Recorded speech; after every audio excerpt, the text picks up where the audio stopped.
me clearly. America is not a racist country.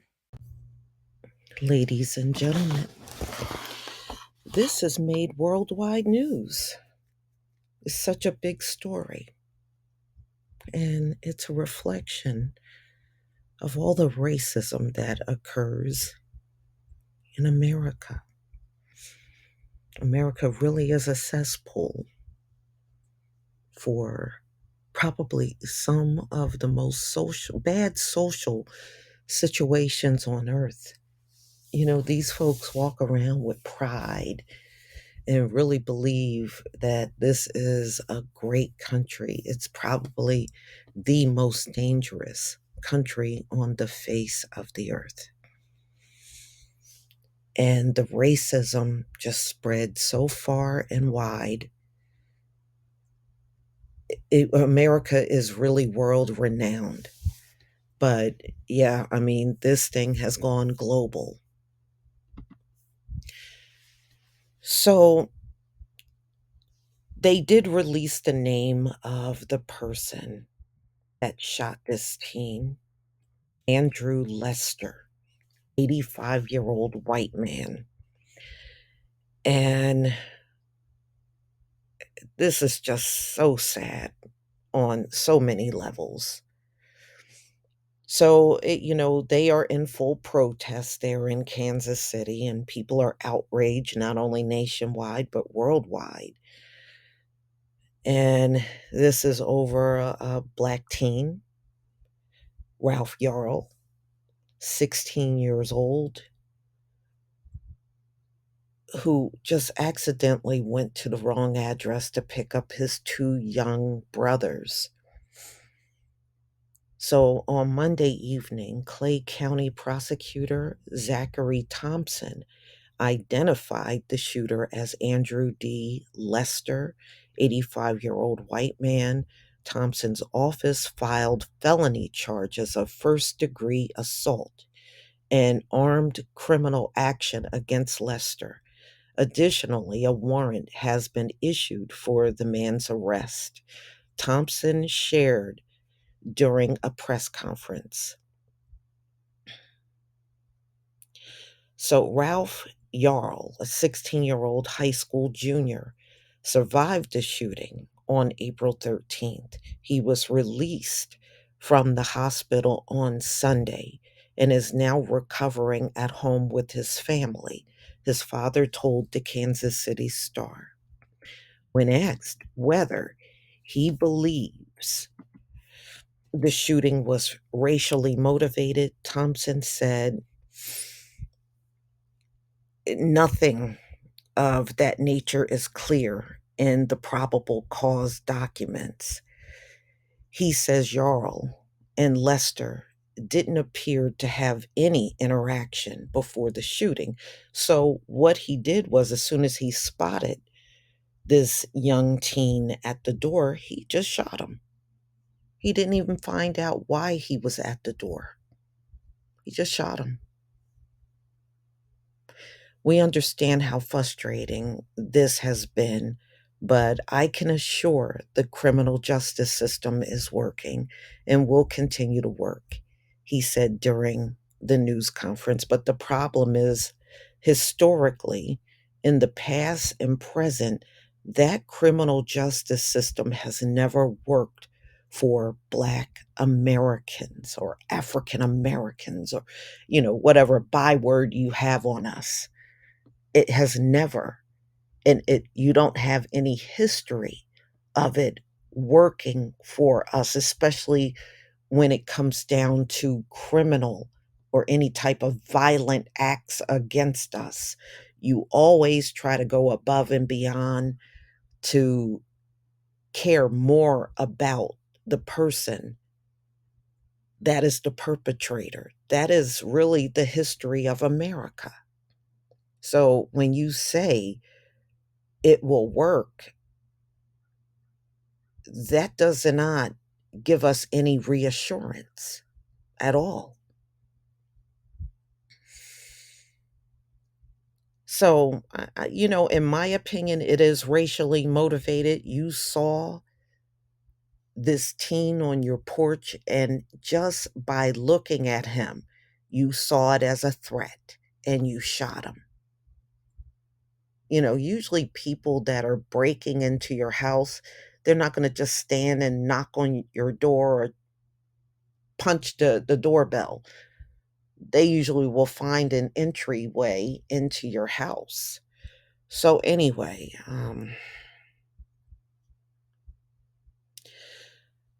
this all comes after public outrage over officials' perceived delay in identifying and pressing charges against the person responsible for the teen's shooting.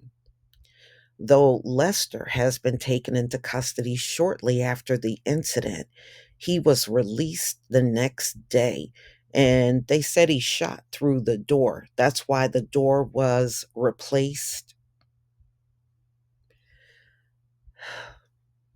In the shooting's aftermath, officials remained largely tight lipped on the case. In a statement on Monday, civil rights attorney Ben Crump and Lee Merritt said President Biden spoke with the teen's family and whom they're representing.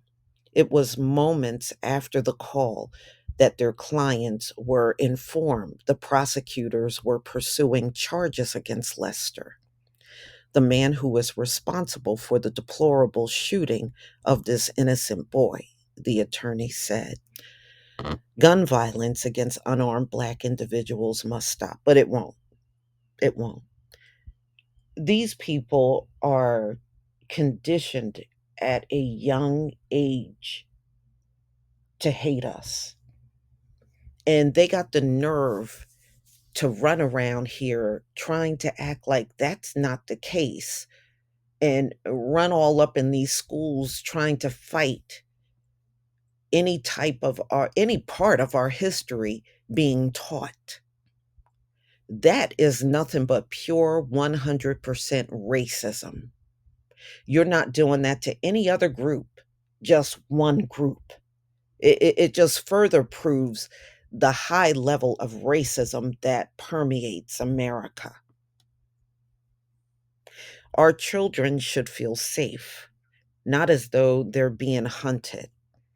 While this is certainly a step in the right direction, we will continue to fight for Ralph while he works towards full recovery. Now, they never said what condition he's in, because head injuries are no joke. Sometimes, depending on how severe it is, you don't come back from that.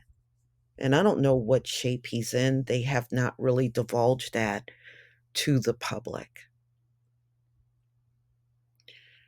So the circumstances of the shooting paired along images of the 16-year-old student with a bass clarinet and younger siblings sparked an emotional response in Kansas City on social media. By Monday, even the vice president weighed in. Oh, I don't care about Kamala. I certainly don't. Let's be clear, no child should ever live in fear of being shot for ringing the wrong doorbell, Kamala wrote on Twitter. Yeah, the same Kamala that said she ain't gonna do nothing just for Black people. No. Yeah, that Kamala. No, that doesn't reassure me at all. Her or Joe. Ladies and gentlemen, like I said in my last video, racism in this country is practiced just like a religion. Once it's taught to them, they practice it all throughout their lives, just like a religion. So, Thompson said officials took time to thoroughly review the case before pressing charges to ensure justice is done.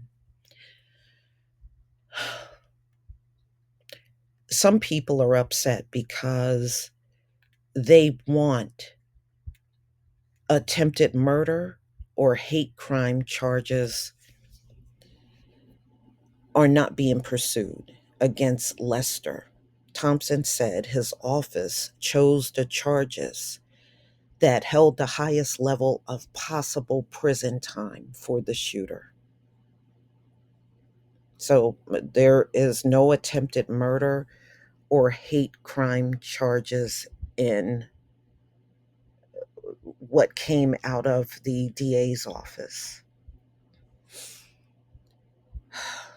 So Thompson offered few additional details on the shooting during Monday's press conference beyond what the police had previously shared. So, shortly before 10 p.m. on Thursday, April 17th, the police were called to a residence in Clay County, Missouri, in the southern part of Kansas City. They found a teenager had been shot from the front of a residence by a homeowner, said Kansas City Police Chief Stacy Graves at a Sunday press conference. The teen was transported to the hospital with life threatening injuries. Authorities said the homeowner was taken into custody. Investigators recovered a firearm from the scene.